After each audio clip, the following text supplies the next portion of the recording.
ఆయన ప్రభువులో జ్ఞాపకం చేసుకున్నాను. మీరే కనుక మహిమ కోరుకున్నాను. ఈ మనవ మా ప్రభువు రక్షకుడు యేసుక్రీస్తు ప్రభువు నామములో సంపూర్ణ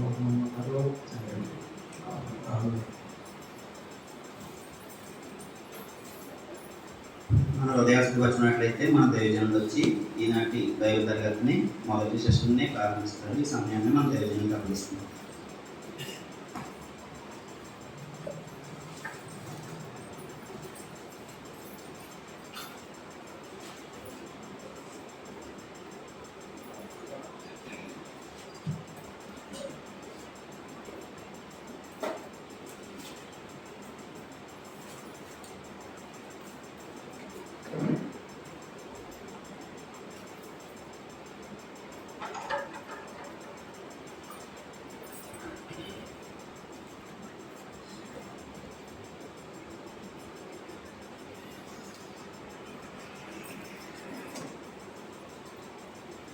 మహోన్నతుడైన దేవుడు మనలను ప్రేమించి ఈ సమయాన్ని మన జీవితంలో పరిచి ఆయనను స్తుతించడానికి, అదేవిధంగా ఆయన దివ్యమైనటువంటి వాక్యాన్ని మన ఆత్మ సంబంధమైన జీవితం క్షేమాభివృద్ధి కొరకు మనము కలిసి పరిశీలించడానికి, ధ్యానించడానికి పరమ దేవుడు మనకు అనుగ్రహించిన సమయాన్ని బట్టి తండ్రి అయిన దేవునికి యేసుక్రీస్తు ప్రభు వారి ద్వారా కృతజ్ఞతలు సమర్పిస్తూ ఉన్నా. అలాగే చేరున్నటువంటి దేవుని పిల్లలందరికీ ప్రభు నామంలో వందనాలు తెలియజేస్తున్నాను. యోహాను సువార్త 2వ అధ్యాయం. యోహాను సువార్త 2వ అధ్యాయం 11వ వచనంలో నుండి యోహాను సువార్త 2వ అధ్యాయం 13వ వచనంలో నుండి ఒకసారి మనం చదివితే సంగతులు ఏ విధంగా ఉన్నాయి. యూదులు పస్కా పండుగ సమీపింపగా యేసు యెరూషలేమునకు వెళ్ళి దేవాలయంలో ఎడ్లను, గొర్రెలను, పావురములను, అమ్మవారును, రోకలు మార్చువారును కూర్చున్నట్టు చూచి రాళ్లతో కొరడాలు చేసి గొర్రెలను, ఎడ్లన్నిటినీ దేవాలయంలో నుండి తోలివేసి రోకలు మార్చువారి రోకలు చల్లివేసి వారి పళ్ళను పడత్రోసి పావురముల అమ్మవారితో వీటిని ఇక్కడి నుండి తీసుకొని పోండి, నా తండ్రి ఇల్లు వ్యాపారపు ఇల్లుగా చేయకూడదని చెప్పారు. ఆయన శిష్యులు నీ ఇంటిని గురించి నా ఆసక్తి నన్ను భక్షించుచున్నదని వ్రాయబడినట్లు జ్ఞాపకం చేసుకున్నది. యూదుల పస్కా పండుగ సమీపింపగా యూదులకి పరమదేవుడు ఆజ్ఞాపించినట్లు సంవత్సరానికి వారు 3 పండుగలు ఆచరించాలి. పస్కా పండుగ, తర్వాత పెంతెకొస్తు పండుగ, పర్ణశాలల పండుగ అనే 3 పండుగలు ఉంటాయి యూదులకి. అది యూదుల పండుగలు, క్రైస్తవులు కాదు. కాబట్టి ప్రత్యేకించి 2వ అధ్యాయం 13వ వచనంలో మనం చదివినప్పుడు యూదుల పస్కా పండుగ సమీపించగా అని రాయబడింది. అది యూదులకు సంబంధించినటువంటి పండుగ. దేవుడు ఎప్పుడైతే ఇశ్రాయేలులను కనాను దేశం నుండి, ఐగుప్తు దేశం నుండి విమోచించి కనానుకు వారిని నడిపించడానికి వారిని పిలిచారో, వారిని పిలిచినప్పుడే, విమోచించినప్పుడే దేవుడు వారికి ప్రత్యేకించి ఈ సంగతిని ఆజ్ఞాపించారు. మీరు పండుగలు ఆచరించాలి, మీరు ప్రవేశించే కనాన్లో నేను ఏర్పాటు చేసినటువంటి స్థలంలో అంటే యెరూషలేములో సంవత్సరములకు 3 మార్లు మీరు పండుగ ఆచరించాలని దేవుడు ముందుగానే ఇశ్రాయేలుకు ఆజ్ఞాపించారు. నిర్గమకాండము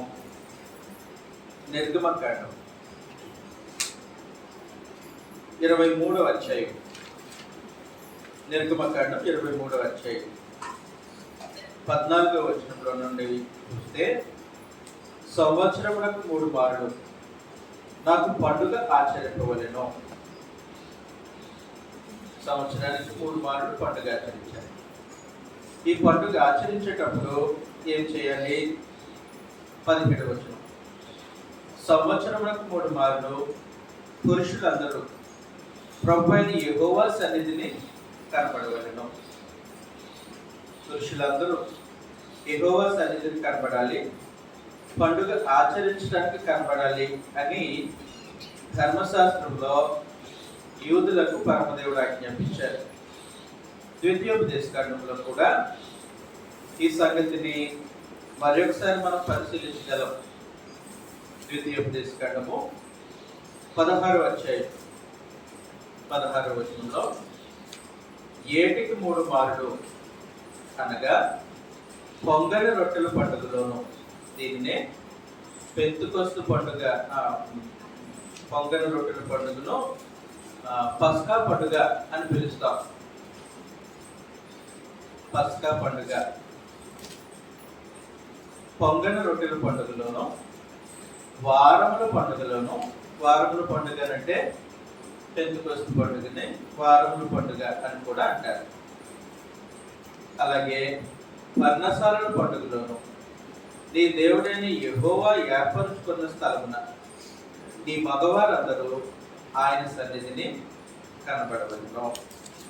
దేవుడైన యెహోవా ఏర్పరచుకున్న స్థలం అది యెరూషలేము, దేవుని మందిరం ఉన్నటువంటి ప్రదేశం. అక్కడికి పండుగ ఆచరించడానికి యూదులు రావాలని, ఇశ్రాయేలు జనాంగం రావాలని, అబ్రహాం సంతతి వారైనటువంటి వారు రావాలని దేవుడు ఆజ్ఞాపించారు. కాబట్టి ప్రభు శరీరమును బట్టి దావీదు సంతానంలో జన్మించారు. ఆయన యూదుడిగా జన్మించారు, అవునండి. ఆయన ఇశ్రాయేలీయుడు, జాతి ప్రకారమైన ఇశ్రాయేలీయుడు, గోత్రంలో యూదా గోత్రము, వంశంలో దావీదు వంశం. కాబట్టి ఆయన ఇశ్రాయేలీయుడు కాబట్టి, యూదుడు కాబట్టి, శరీరంలో ఉన్నప్పుడు ఆయన కూడా పండుగ ఆచరించడానికి వెళ్ళారు. ఆయన కూడా పండుగ ఆచరించడానికి వెళ్ళారు. నాకు ఒక సంగతి చెప్పండి, ప్రభువైన యేసు సొంత ఊరేంటి? అక్కడ బెత్లెహేంలో పుట్టారు. అయితే బాల్యంలో ఆయన పెరిగిన ప్రదేశం ఏది అంటే యోసేపు మరియలు వారు నివాసం చేస్తున్నటువంటి స్థలం ఏది? ప్రభువైన యేసు రెసిడెన్షియల్ ప్లేస్ అంటే ఆయన నివసించే ప్రదేశం ఏదంటే చెప్పండి. మీకు ఇంకా 3 ఆప్షన్స్ ఇస్తారు: యెరూషలేమా, బెత్లెహేమా, నజరేతా.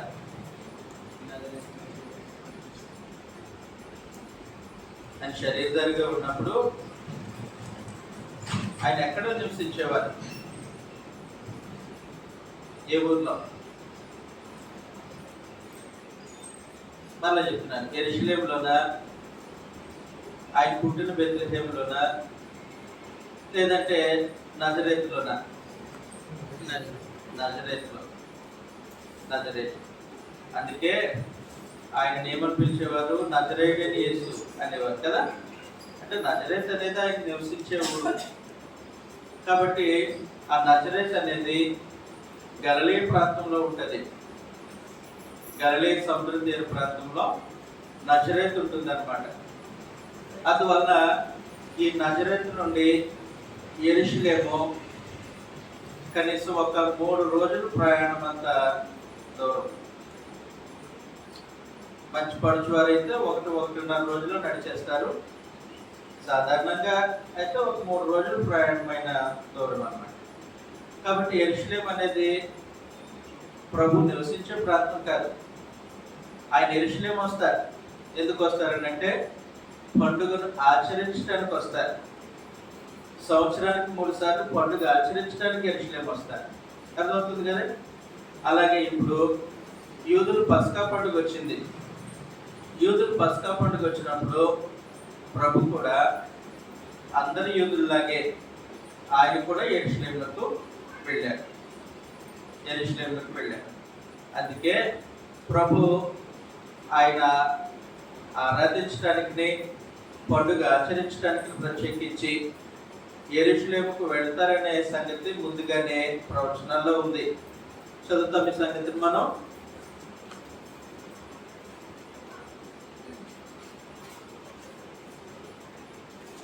కీర్తనల గ్రంథము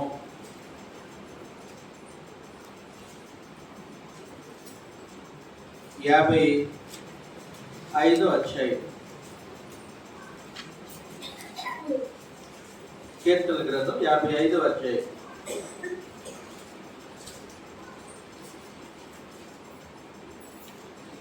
పన్నెండవ వచనంలో నుండి మనం చూసినప్పుడు ఇస్కరియోతు యోధ గురించి తెలియజేస్తూ 14వ వచనంలో ప్రత్యేకించి మనము కూడి మధురమైన గోష్ఠి చేసి ఉన్న వారము ఉత్సవమునకు వెళ్ళు సమూహముతో. ఉత్సవం అంటే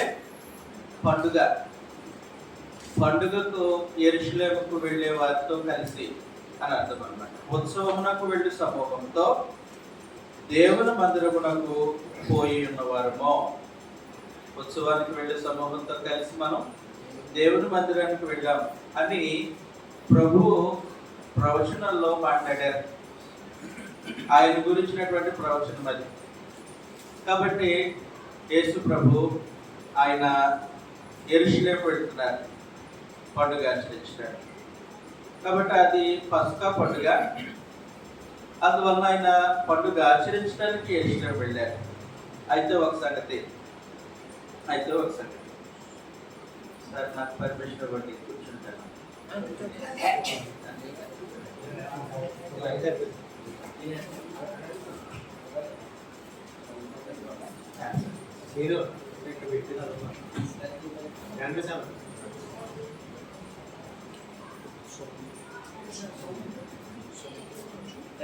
అయితే ఒక సంగతి ఏంటంటే ప్రభు ఆయన యెరూషలేముకు వెళ్ళారు కదా. ఆయన యెరూషలేముకు అందరిలాగానే వెళ్ళారా? ఒక ప్రత్యేకమైనటువంటి స్థితిలో యెరూషలేముకు వెళ్ళారా అనేది ప్రశ్న. చాలా మంది నజరేతు నుంచి బయలుదేరి యెరూషలేము వెళ్ళారు. నజరేతు నుంచే కాదండి, చాలా ప్రాంతాల నుంచి పస్కా పండుగ ఆచరించడానికి యెరూషలేము వచ్చారు. చాలా మంది జనం వచ్చారు. ప్రభు కూడా వాళ్ళల్లో ఒకటిలాగానే వెళ్ళారా? వాళ్ళలో ఒకడైనటువంటి ప్రభు అయిన యేసు ఇంకా ఒక ప్రత్యేకమైనటువంటి హోదాలో వెళ్ళారా అని ఆలోచన చేస్తే, ప్రభు ఊరకనే అందరిలాగా యెరూషలేము ఆరాధించడానికి వెళ్ళలేదు. ఆయన యూదుల రాజు హోదాలో వెళ్ళాడు. ఆయన యూదుల రాజు, ఆయన ఇశ్రాయేలీల రాజు. కాబట్టి సామాన్య ప్రజలు ఆరాధించడానికి వెళ్ళినట్టు ఆయన వెళ్ళరు. ఆరాధనకు ఆయన రాజు అంతస్తులో వెళ్తారు, రాజుగా వెళ్తారు. రాజు హోదాలో ఆయన వెళ్ళారనంటే ప్రత్యేకించి పాత నిబంధన కాలంలో ఇలాంటి పస్కా పండుగకు రాజు కూడా తన హోదాలో దేవుని మందిరానికి వెళ్ళినటువంటి సంగతి బైబిల్లో రికార్డ్ అయి ఉంది. 2వ దినవృత్తాంతాల గ్రంథం 29వ అధ్యాయంలో, 2వ దినవృత్తాంతాల గ్రంథం 29వ అధ్యాయం మనం చూసినప్పుడు 20వ వచనం. అప్పుడు రాజైన హిజ్కియా పెద్దల కడే లేచి పట్టణపు అధికారులను సమకూర్చుకొని యెహోవా మందిరమునకు పోయిను. అధికారులతో రాజు యెహోవా మందిరానికి వెళ్ళాడు. అర్థమవుతుంది కదండి. అలాగే సామాన్యమైన ప్రజలు కూడా యెహోవా మందిరానికి వచ్చారు, యాజకులు కూడా యెహోవా మందిరానికి వచ్చారు. కాకపోతే రాజు తన రాజు హోదాలో యెహోవా మందిరానికి వెళ్తాడు. ఎందుకు వెళ్తాడు అని అంటే జాగ్రత్తగా చూడండి. ఆయనకి 2 ప్రత్యేకమైనటువంటి పనులు ఉంటాయి. మొదటి సంగతి ఏంటంటే, ప్రజల దగ్గర ధర్మశాస్త్ర గ్రంథం ఉందో, యాజకుల దగ్గర ఉంటుంది బైబిల్ ధర్మశాస్త్ర గ్రంథం. యాజకులతో పాటు రాజు దగ్గర కూడా ధర్మశాస్త్ర గ్రంథం ఉంటుందా? ఉంటుంది. రాజు దగ్గర ధర్మశాస్త్ర గ్రంథం ఉంటే అక్కడ జరుగుతున్నటువంటి యాజకత్వం, యెహోవా మందిరంలో జరుగుతున్నటువంటి ఆరాధన, ఆ మందిరపు వాతావరణం, ఆ మందిరంలో జరుగుతున్నటువంటి బలులు, అర్పణలు, ఇవన్నీ ధర్మశాస్త్ర ప్రకారం జరుగుతున్నాయా లేదా పరిశీలించవలసిన బాధ్యత ఎవరిది? రాజుదే. అతడు ధర్మశాస్త్ర గ్రంథం అనుసరించి పరిపాలన చేయాలి. మందిరంలో ధర్మశాస్త్రం అనుసరించి కార్యక్రమాలు జరుగుతున్నాయో లేదో పరీక్షించవలసింది కూడా రాజే. కాబట్టి రాజు అందరిలాగా వెళ్ళడు. రాజు అధికారం కలిగి వెళ్తాడు, పరీక్షించడానికి వెళ్తాడు. అంత మాత్రమే కాదు, వారితో కలిసి ఆరాధించడానికే వెళ్తాడు. మరి ప్రభువైన యేసు, ఆయన యూదుల రాజు కదా, యూదుల రాజుగా జన్మించాడు.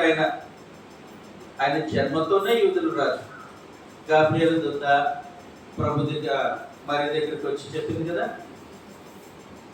నీ కుమారుడు కలుగు జన్మిస్తాడు అని. ఆ తర్వాత మత్తయి సువార్త 2వ అధ్యాయం 1వ వచనంలో జ్ఞానులు హేరోదు దగ్గరికి వచ్చి, యూదులు రాజుగా పుట్టినవాడు ఎక్కడున్నాడు అని అడిగారు కదా. కాబట్టి ప్రభు ఎవరు? పుట్టుకతో యూదులు రాజు ఆయన. కాబట్టి ఆయన ఇశ్రాయేలు సమాజంలో యూదులు రాజుగా ఆయన ఉన్నాడు. యూదులు రాజుగా ఇప్పుడు యెరూషలేముకి వెళ్ళారు. యెరూషలేముకి వెళ్ళినటువంటి యూదుల రాజు ఏమి తనకు పట్టింపు లేనట్టు, అక్కడ జరుగుతున్నటువంటి కార్యక్రమాలు నాకు అనవసరం అన్నట్టు, అందరిలాగే యెరూషలేము వెళ్ళి దేవుణ్ణి ఆరాధించడం చేస్తారనుకుంటున్నారా? అలాగా ఆయన ప్రత్యేకించి దేవుని ఇంటిని గురించిన ఆసక్తి కలిగిన రాజు ఆయన. దేవుని మందిర సంబంధమైన కార్యక్రమాల విషయంలో ఎంతో ఆసక్తి కలిగినటువంటి రాజు. పాత నిబంధన చరిత్రలో దావీదుకి దేవుని మందిరం విషయంలో ఆసక్తి ఉందా లేదా? అందుకోసం ఏమన్నాడు, నేనేమో సరంభవేష నెలల్లో నివసిస్తున్నాను, దేవుని మందిరం, దేవుని మందస్సు డేరాలో ఉంది. దావీదుకి అంత ఆసక్తి ఉంటే, సొలొమోనుకే దేవుని ఇంటి విషయంలో అంత ఆసక్తి ఉంటే, హిజ్కియాకే దేవుని ఇంటి పైన ఆసక్తి ఉంటే, మరలా పస్కా పండుగను జరిగించడానికి జనులను సమకూరిస్తే, మరి ప్రభువైన యేసుకు ఎంత ఆసక్తి ఉంటుంది దేవుని ఇంటి విషయంలో. కాబట్టి అలాంటి ఆసక్తి కలిగి వెళ్తారు. యెరూషలేములో దేవుణ్ణి ఆరాధించడానికి పండుగ సమయాల్లో ప్రభు ఆసక్తితో వెళ్తారు. దేవుని ఇంటిని గురించిన ఆసక్తితో వెళ్తారు. అక్కడ దేవుణ్ణి ఆరాధించడానికి వెళ్తారు. అనేకమైన జనాంగం దేవుని ఆరాధించడానికి వస్తే వారితో కలిసి ప్రభు కూడా దేవుని ఆరాధించడానికి వెళ్తారు. సమరయ స్త్రీతో ప్రభు మాట్లాడుతూ తాను కూడా దేవుని ఆరాధించేవాడిగా, యూదుడిగా దేవుని ఆరాధించేవాడిగా సమరయ స్త్రీతో ప్రభు సంభాషించారు. మనకు తెలిసిన సంగతే కదా. యోహాను సువార్త 4వ అధ్యాయం 22వ వచనంలో నుండి యోహాను సువార్త 4:22 నుండి.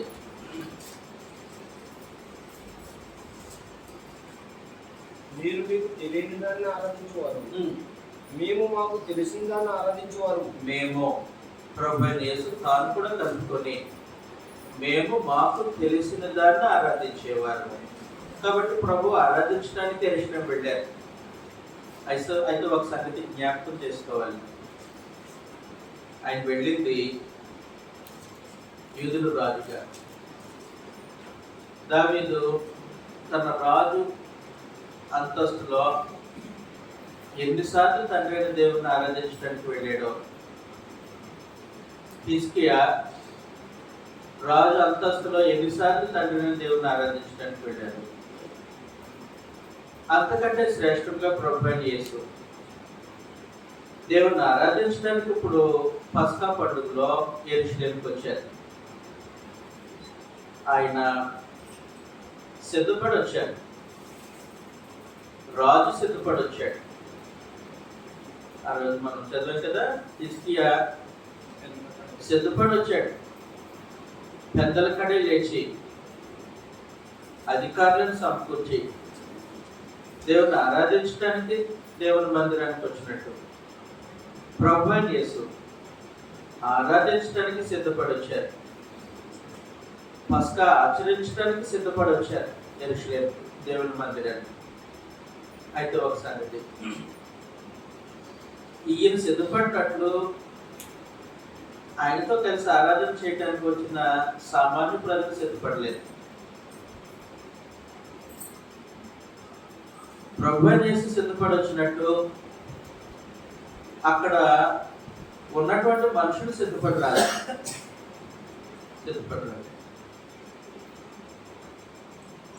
రెండో సంగతి, ప్రభు అయిన యేసు ఆసక్తితో వచ్చినట్టు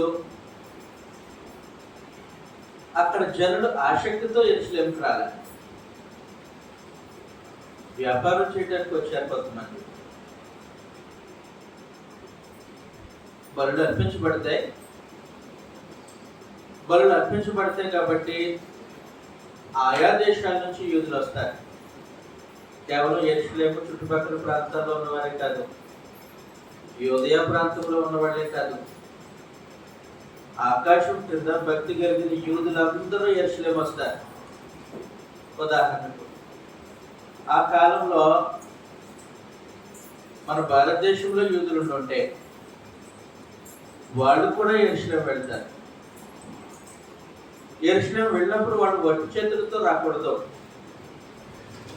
ప్రతి మగవారు యెహోవా సన్నిధిని కనబడాలి. వచ్చిన ప్రతిసారి వారు వట్టి చేతులతో రాకూడదు. దేవుడు వారిని దీవించిన కొలది వారికి అనుగ్రహించిన దానిని బట్టి దేవుని మందిరంలో అర్పణ అర్పించడానికి తీసుకొని రావాలి. కాబట్టి ఇప్పుడు భారతదేశం నుండి ఇజ్రాయేల్ దేశము ఒట్టు చేతులతో మనుషులు వెళ్ళరు, అర్పించడానికి వెళ్తారు. అక్కడ అర్పించేవి కొన్ని పదార్థాలు.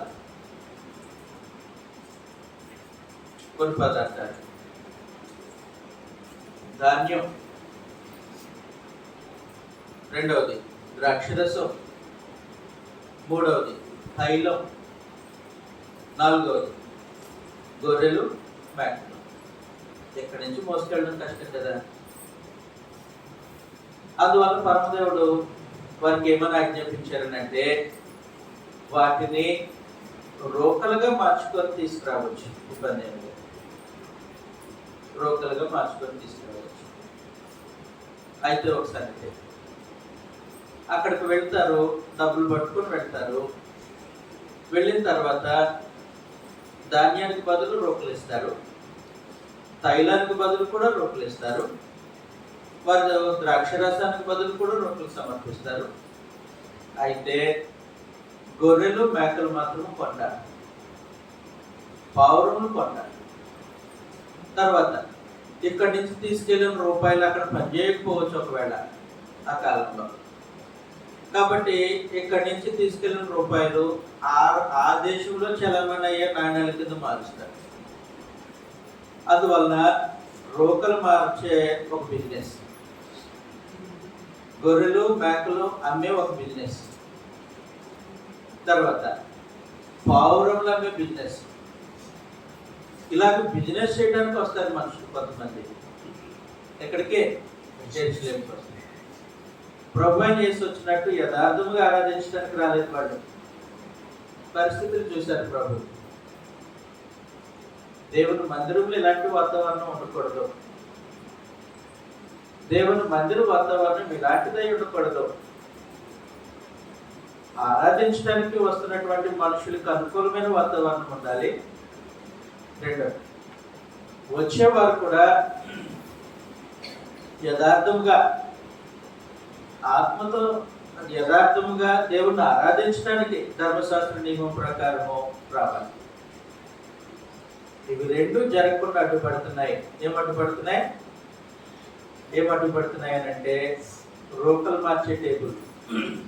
ఒక ఆయన రోకలు మార్చే టేబుల్ దగ్గర కూర్చొని ఆ దేశపు కరెన్సీలు తీసుకుంటాడు, డబ్బులు తీసుకుంటాడు. ఇస్రాయేల్ దేశపు డబ్బులు ఇస్తాడు. ఇది ఒక టేబుల్ ఉన్నాయి కొన్ని. తర్వాత పావురాలు అమ్మే షాప్. ఎక్కడ? బయట కాదు, దేవుని మందిరం. పావురాలు అమ్మే షాప్. తర్వాత గొర్రెలను మేకలను అమ్మే ఇంకొక దుకాణం. పరిస్థితి బాగలేదు. ఎవరు పట్టించుకోవట్లే. ప్రధాన యాజకులు పట్టించుకోవట్లే, శాస్త్రులు పట్టించుకోవట్లేదు, పరిచయాలు కూడా పట్టించుకోవట్లే. ఊరకనే వస్తున్నారు, మాకు కాదులే ఈ పని అన్నట్టు ఆరాధించుకొని పెట్టారు. ప్రభు వాళ్ళందరిలో ఒకళ్ళ రాలే. ఆయన యథార్థంగా ఆరాధించడానికి వచ్చారు. అధికారం కలిగి వచ్చారు. దేవుని మందిరంలో ఉండాల్సిన పరిస్థితులు ఉన్నాయా లేదా అని పరిశీలించడానికి,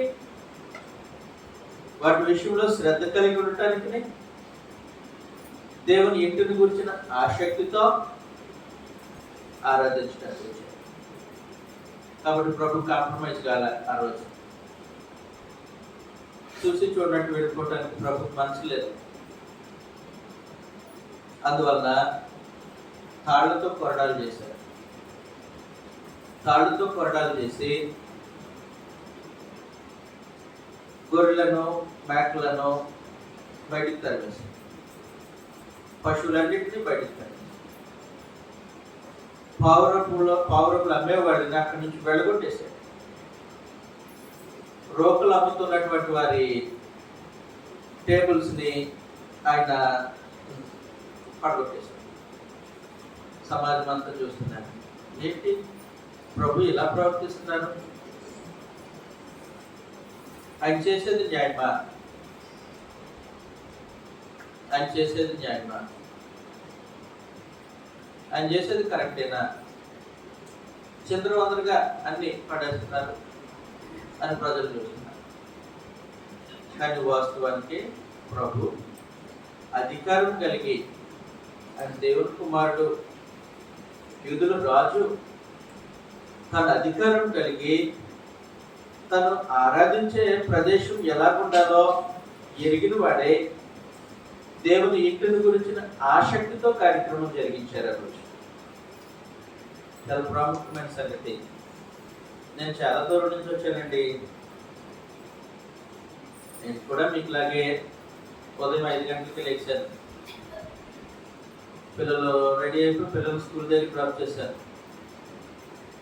ఆ తర్వాత నా పనులు చూసుకున్నాను. ప్రయాణం చేసి మీ మధ్యకి వచ్చాను.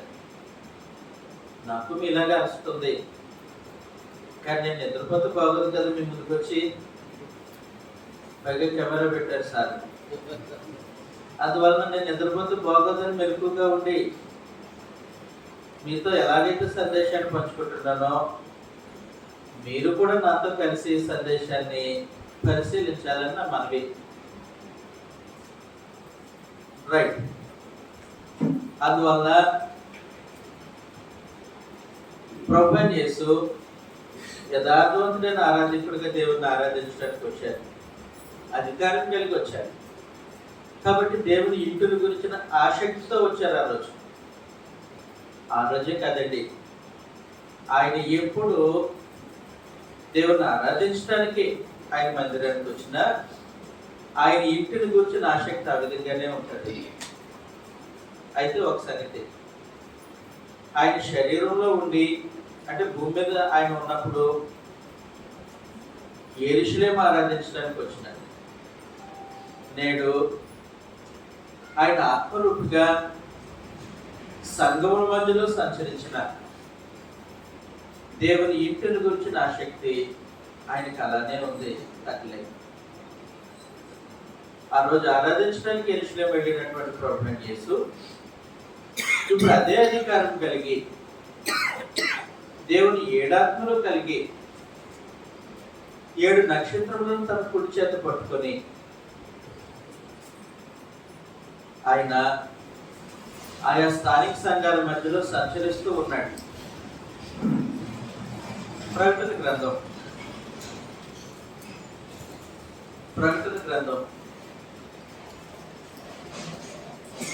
2వ అధ్యాయం 1వ వచనం నుండి ఎఫెసులో ఉన్న సంఘపు దూతకి ఇలాగ రాయడం, 7 నక్షత్రములు తన కుడి 7 నక్షత్రములను తన కుడి చేత పట్టుకొని 7 దీపస్తంభముల మధ్య 7 దీపస్తంభముల మధ్య సంచరించేవాడు చెప్పు సంగతులేమనగా 7 దీపస్తంభాలు 7 నక్షత్రాలు తన కుడి చేత పట్టుకొని 7 దీపస్తంభముల మధ్యలో అంటే 7 సంఘాల మధ్యలో ఆయన సంచరిస్తూ ఉన్నాడు. 7 సంఘాల మధ్యలో ఆయన సంచరిస్తూ ఉన్నాడు. 7 దీపస్తంభములు అంటే 7 సంఘములు ప్రత్యేకించి అక్కడ ప్రస్తావించబడింది. 7 సంఘములు అంటే కేవలం 7 కాదు, 7 పరిపూర్ణతకు సూచన అయింది. ఆయన తన స్వరక్తం ఇచ్చి సంపాదించుకున్నటువంటి జనాంగం ఏ ప్రదేశంలో ఉన్నా, ఏ ఊర్లో ఉన్నా, ఏ దేశంలో ఉన్నా, ఏ గ్రామంలో ఉన్నా ఆయన తను అధికారం కలిగి వారి మధ్యలో సంచరిస్తూ ఉంటాడు. ఆ రోజు అధికారం కలిగి యెరూషలేము దేవాలయంలో ఎలా సంచరించారో ప్రభు, యెరూషలేము దేవాలయానికి అధికారం కలిగి ఎలా వెళ్ళారో అలాగూ ప్రతి క్రీస్తు ప్రభు స్థానిక సంఘాలు అధికారం కలిగి హక్కుగా ఆయన దర్శిస్తారు, వాటి మధ్యలో సంచారం చేస్తారు. ఆయన అధికారం ఎలాంటి అధికారమో,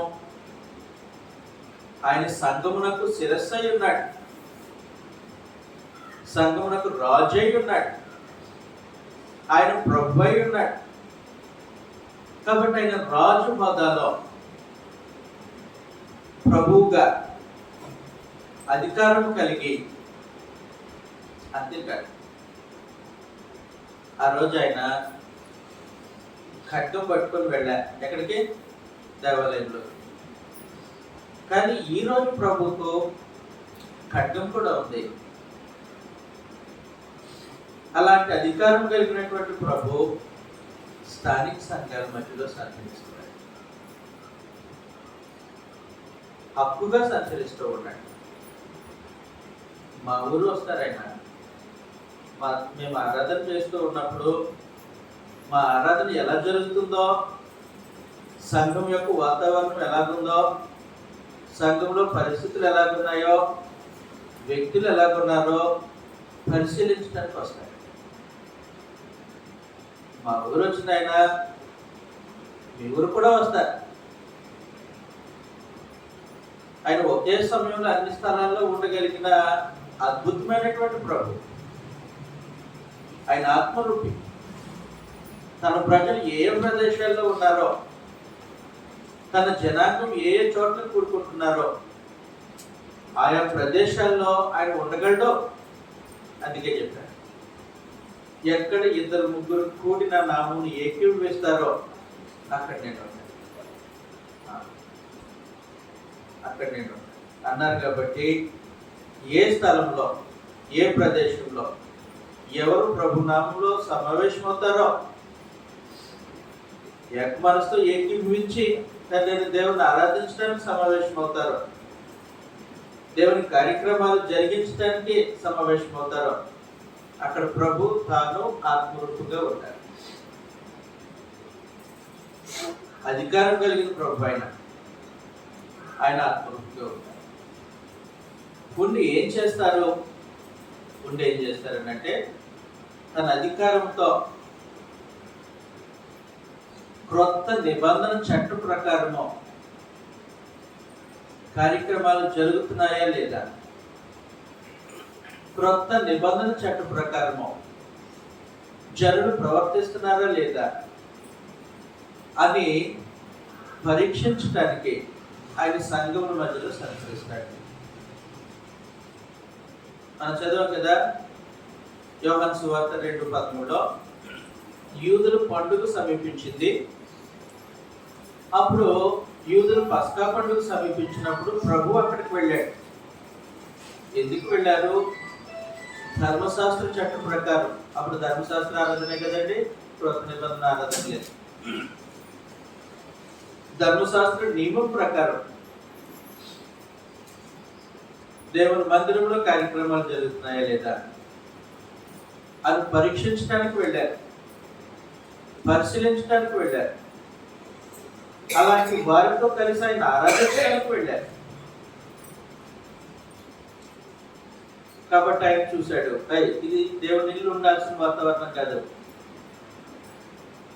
దేవుని ఇంటి వాతావరణం ఎలా ఉండకూడదు, దేవుని ఇంట్లో ఎలాంటి కార్యక్రమాలు జరగకూడదు. కాబట్టి మీరు పట్టించుకోకపోయినా నేను చాలా సీరియస్గా తీసుకున్నాను. కాబట్టి తాళ్ళతో కొరడాలు చేసేస్తాను, అన్నింటినీ తోలేస్తాను, బ్రోకర్లు మార్చేవారి టేబుల్స్ పడగొట్టేస్తారు, పావురాలు అమ్మేవారిని బయటకు పంపించేస్తారు. మీరు చూసి చూడనట్టుంటే నేను మాత్రం అలా ఉండను. మీకు పట్టింపు లేకుండా ఉండొచ్చు, ఉండకపోవచ్చు, కానీ నేను పట్టించుకుంటాను అనే సంగతి. దేవుని ఇంటిని గురించిన ఆసక్తి నాకు ఉంది అన్నారు. నేడు ధర్మశాస్త్రం చట్టం కాదు, క్రొత్త నిబంధన పరమదేవుడు అనిపించాడు. క్రైస్తవులకు క్రొత్త నిబంధన ఉంది, క్రీస్తు ప్రభు సంఘానికి క్రొత్త నిబంధన ఉంది. నేడు దేవుని జనాంగానికి, దేవుని నిబంధన ప్రజలకు క్రొత్త నిబంధన ఉంది. కాబట్టి ప్రభు క్రొత్త నిబంధన చట్ట ప్రకారం కార్యక్రమాలు జరుగుతున్నాయా లేదో, క్రొత్త నిబంధన చట్ట ప్రకారం వ్యక్తులు నడుచుకుంటున్నారో లేదో పరిశీలించడానికి ఆయన స్థానిక సంఘాల కోసం, పరిశీలించడానికి స్థానిక సంఘాల కోసం హక్కు కలిగి వస్తారు. వాస్తవమైన సంగతి ఏంటంటే, ఆ రోజు యెరూషలేము దేవాలయం ఎలాగ దేవుని ఇల్లుగా పిలువబడిందో, నేడు క్రీస్తు ప్రభు సంఘం వారు ఎక్కడ సమావేశమైన ఆ జనాంగము ఇప్పుడు దేవుని ఇల్లు. మొదటి తిమోతి పత్రికలో 3వ అధ్యాయం, మొదటి తిమోతి పత్రిక 3వ అధ్యాయం, మొదటి తిమోతి పత్రిక 3వ అధ్యాయం 15-16 వచనాల నుంచి మనము చూస్తే, అనగా జీవము గల దేవుని సంఘములో జనులు ఎలాగ ప్రవర్తించవలనో, అదిగోండి, జీవము కలిగిన దేవుని సంఘములో జనులు ఎలాగూ ప్రవర్తింపవలనో అది నీకు తెలియవలన, అది నీకు తెలియవలనని ఈ సంగతులు నీకు రాస్తున్నాను. కాబట్టి జీవము కలిగిన దేవుని సంఘం అంటే దేవుని మందిరం అని అంటారు. కాబట్టి సంఘము దేవుని మందిరం అయితే, దేవుని మందిరంలో జనులు క్రొత్త నిబంధన చట్ట ప్రకారం ప్రవర్తించాలి అనేది నియమం. సంఘము దేవుని మందిరం, దేవుని మందిరం అయితే జనులు ఎలా ప్రవర్తించాలి? దేవుని మందిరంలో క్రొత్త నిబంధన చట్టం ఉంది, ధర్మశాస్త్ర చట్టం కాదు. క్రొత్త నిబంధన చట్టం ప్రకారం ప్రవర్తించాలి అని. అలాగే క్రొత్త నిబంధన చట్ట ప్రకారం ప్రవర్తించే జనుల మధ్యలోనికి ప్రభు వస్తాడు. ఎలాగొస్తారు? అధికారం కలిగి వస్తారు. చదువుతాం ఈ సంగతిని మనం హెబ్రీయులకు రాసినటువంటి పత్రిక 3వ అధ్యాయం 2వ వచనంలో దేవుని ఇల్లంతటిలో మోషే నమ్మకంగా ఉన్నట్లు దేవుని ఇల్లంతటిలో ఈయన కూడా తను నియమించిన వానికి నమ్మకముగా ఉండేది. అది ప్రభువైన యేసు నమ్మకమైన వాడు. దేవుని ఇల్లంతటిలో ఏ హోదాలో నమ్మకమైన వాడు? కుమారుడు హోదాలో నమ్మకమైన వాడు.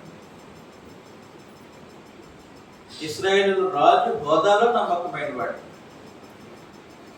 సంఘమునకు శిరస్సుగా ఉండి నమ్మకమైన వాడు. మోషే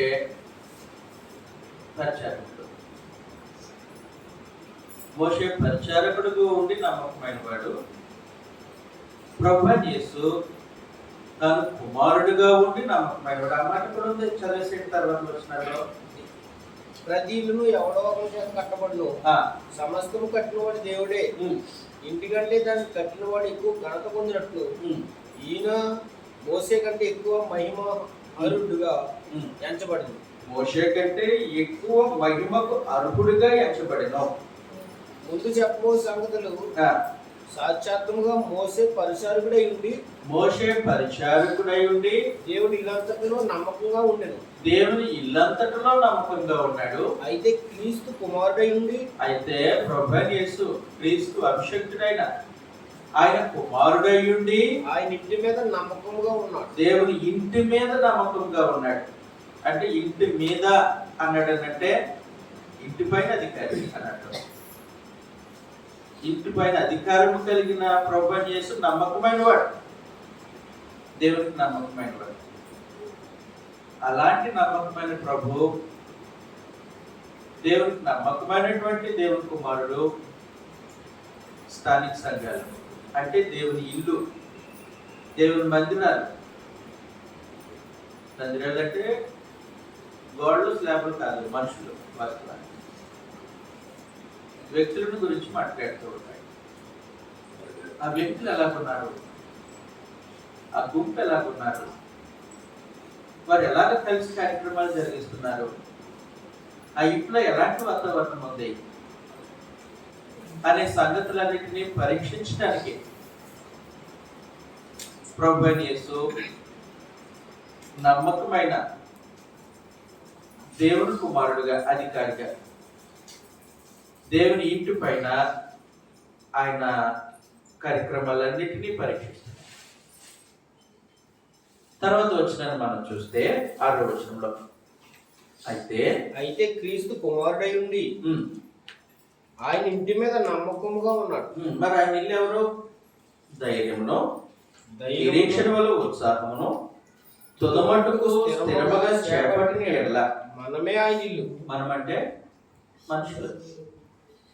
ప్రభువుని యేసునందు విశ్వాసం ఉంచిన జనాంగం దేవుని ఇల్లు, క్రీస్తు ప్రభు సంఘం ఆయన ఇల్లు. కాబట్టి ఆయన నమ్మకంగా ఉండి అధికారం కలిగి స్థానిక సంఘాల మధ్యలో సంచరిస్తూ ఉంటారు. ఎలా ఫంక్షనింగ్ చేస్తున్నారు సంఘం, ఎలా జరుగుతున్నాయి కార్యక్రమాలు, ఏ విధంగా ఉన్నారు, వాళ్ళ దినచర్య ఏ విధంగా ఉన్నాయి, వాళ్ళ సంఘ కార్యక్రమాలు ఏ విధంగా ఉన్నాయి, వారి కుటుంబ జీవిత విధానం ఏ విధంగా ఉంది, వారి ప్రభు కొరకు, దేవుడి కొరకు చేస్తున్నటువంటి పనులు ఏ విధంగా ఉన్నాయి, వీటన్నిటినీ పరీక్షించడానికి ప్రభు హక్కు కలిగి స్థానిక సంఘాల మధ్యలో సంచరిస్తారు. ఇది వాస్తవం. స్థానిక సంఘాల మధ్యలో సంచరిస్తూ ఉంటాం. అయితే మనం జాగ్రత్త పడాల్సిన అవసరం ఉంది. మనము మన పనులు చేసుకోవట్లేదు, మనం దేవుని పని చేస్తున్నాం. మనకు పనిచ్చిన ఆయన, మన పనిలో పెట్టుకున్న ఆయన పరీక్షిస్తున్నాడు పనిని. మన పని కుదుర్చుకున్నాడు ఆయన. దేవుని సంబంధమైన కార్యక్రమాలు జరిగించడానికి దేవుని పక్షంగా, ప్రభు పక్షంగా, సమాజంలో, వ్యక్తుల మధ్యలో దేవుని పనికి మనల్ని పెట్టుకుంటే సంఘము పనిచేసే విధానం ఎలాగుందో దేవుడు ప్రభు అయిన యేసు హక్కు కలిగి పరిశీలిస్తూ ఉంటాడు. హక్కు కలిగి పరిశీలిస్తూ ఉంటాడు. కాబట్టి ఆ రోజు ఆరాధన వాతావరణం ఎలాగుందో నేడు కూడా క్రీస్తు ప్రభు సంఘము ఆరాధన చేస్తుంటే వారి ఆరాధన విధానం ఎలాగుందో ఆయన పరీక్షిస్తాడు, ఆయన పరిశీలిస్తాడు. ఆయన ఊరకనే వచ్చి చూసి వెళ్ళిపోడు. మనం బాగా ఈ సంగతిని దైవజనుల చేత నేర్పింపబడ్డాం. ఏంటంటే ప్రభు మనతో కలిసి ఆరాధన చేస్తాడు. ఆయన మనతో కలిసి దేవుని గురించినటువంటి గానం చేస్తాడు. ఆయన మనతో కలిసి ప్రభు బలలో పాల్గొంటారు అనే సంగతి మనం నేర్పింపబడ్డాం అదే ఫిబ్రవరికి రాసినటువంటి పత్రికలో 11వ వచనంలో పరిశుద్ధ పరచు వారికి పరిశుద్ధ పరచబడిన వారికి అందరికీ ఒక్కటే మూలం. ఈ హేతు చేతను వారిని సహోదరులను పిలుచుటకు ఆయన సిగ్గుపడక నీ నామము నా సహోదరులకు ప్రచురపరుతును. దేవుని యొక్క అధికారాన్ని సహోదరులకు ప్రచురం చేస్తారు. సమాజం మధ్య నీ కీర్తిని గానం చేసేదను అని. సమాజం మధ్య నీ కీర్తిని గానము చేద్దును. కాబట్టి సమాజము సంఘం వారి మధ్యలో దేవుని కీర్తిని గానం చేస్తారు ఆత్మరూపంగా. దేవుని యొక్క నామమును, ఆయన అధికారాన్ని ప్రచురం చేస్తారు.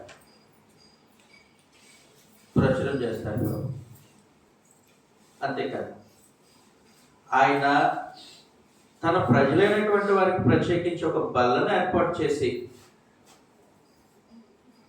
ప్రభు బల్ల, మనుషులు కాదు ఇది, ఆయన సొంతమైన బల్ల. ప్రస్తుతానికి ఇది మనం వాడుకుంటున్నాం. ఆదివారం రొట్టె ద్రాక్షరసం దీని మీద పెడతారు. ఓనర్ ప్రభుకు సొంతమైన బల్లది. మనం రొట్టె చేస్తాం, ద్రాక్షరసం కలిపి ఇక్కడ పెట్టుకున్నాం. కానీ మనకు కాదు. నేను రొట్టె చేసినంత మాత్రం నీ బల్ల నాదైపోదు. ద్రాక్షరసాన్ని సిద్ధం చేసి పెట్టినంత మాత్రం నీ బల్ల నాదైపోదు. దీనికి ఒక ఓనర్ ఉన్నాడు, ఆయన ప్రభు. కాబట్టి బల్లకు ఓనర్షిప్ ప్రభు క్లెయిమ్ చేసి దీనిని ప్రభు బల్ల అన్నారు, మనుషులు కాదు. ప్రభు తన సొంతమైనటువంటి బల్ల యొద్ద, తన బల్ల యొద్ద తన జనాంగంతో కలిసి భోజనం చేయడానికి ఆరాధనకు వస్తాడు. తన జనాంగంతో కలిసి భోజనం చేయడం, ఆరాధన చేయటానికి, తన జనాంగంతో కలిసి భోజనం చేయటానికి, ప్రభురాత్రి భోజనం కార్యక్రమంలో పాల్పొందడానికి ప్రభు తన ఆత్మరూపిగా కార్యక్రమాలు జరిగిస్తాడు. వచ్చినప్పుడు మనం ఎలాగైతే దగ్గరికి వచ్చినటువంటి రొట్టె ఎవరితో పట్టింపు లేకుండా మనం ఎలా నోట్లు వేసుకుంటామో ఆయన అలాగే వేసుకుంటాం. వెళ్ళాం వచ్చాం అన్నట్టు ద్రాక్షరసం గ్లాస్ అయితే నోట్లో పోసుకొని మళ్ళీ అక్కడ పెట్టేసినట్టు ప్రభు మనలాగేదో కరెక్ట్ జరిగించి వచ్చేసాం కదా నామకే వస్తా అన్నట్టు ఉండదు. ఆయన ఓనర్ దానికి. అది ఆయన సొంతమైన బల్ల. ఆయన సొంతమైనటువంటి బల్లలో ఆయన ఆహ్వానించిన ప్రజలు ఎలా పాలు పొందుతున్నారో పరిశీలనగా చూసి పరీక్షించి కార్యక్రమాలు జరిపిస్తారు. కార్యక్రమాలు జరిగిస్తారు. పాలు పొందుతున్నటువంటి వ్యక్తి యొక్క ఆత్మ సంబంధమైన స్థితిగతులు ఎలాగున్నాయి, అతను హృదయాంతరంగంలో ఏం దాకుంది, అతడు వారపు దినచర్యలో ప్రవర్తన ఏంటి, ఏ విషయాల్లో మెప్పు పొందుతాడు, ఏ విషయాల్లో లోపం కలిగి ఉన్నాడు, అన్నీ స్కాన్ అవుతూ ఉంటాయి. ప్రభుకి స్కాన్ అవుతూ ఉంటాయి. ప్రతిదీ పరీక్షిస్తాయి. మనం అనుకుంటాం, మీ ఊర్లో అనుకోలేండి, మా ఊర్లో చాలా మంది మన గురించి ప్రభు అంతగా పట్టించుకోలే అనుకుంటారు. ప్రభు ప్రతి మనిషి యొక్క ఆంతర్యం ఎరిగినవాడు. ఇదే యోహాను సువార్త. తన దగ్గరికి వస్తున్న ప్రతి వ్యక్తి యొక్క ఆంతర్యం ఎరిగినవాడు. ప్రత్యేకించి ఆయన బలలో పాలు పొందుతున్నటువంటి ప్రతి వ్యక్తిని యొక్క ఆంతర్యాన్ని ఎరిగినటువంటి వాడు ప్రభు. చదువుతాం ఈ సంగతిని. 2వ అధ్యాయం యోహాను సువార్తలోనే 2వ అధ్యాయం 24వ వచనం. అయితే యేసు అందరినీ ఎరిగినవాడు గనుక ఆయన తను వారి వశం చేసుకొనలేదు. ఆయన మనుషుల్ని ఆంతర్యం ఎరిగినవాడు. జనరల్గా ప్రతి మనిషి ఆంతర్యం ఎరిగినాడు. మరి ఆయన బల దగ్గరికి ఇన్వైట్ చేసిన మనుషుల ఆంతర్యాన్ని ఎరగడా?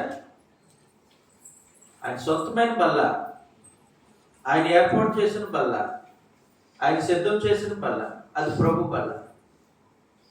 దానిలో పాలు పొందడానికి మనం వచ్చాం. మన దాని మీద హక్కు ఏమి లేదు మనకి. ఆయన భోజనాన్ని పిలిచాడు, మనం వచ్చాం. ఆయనతో కలిసి భోజనం చేసే భాగ్యం ప్రభు ఇచ్చాడు కాబట్టి అటెండ్ అయ్యాం. అటెండ్ అయిన తర్వాత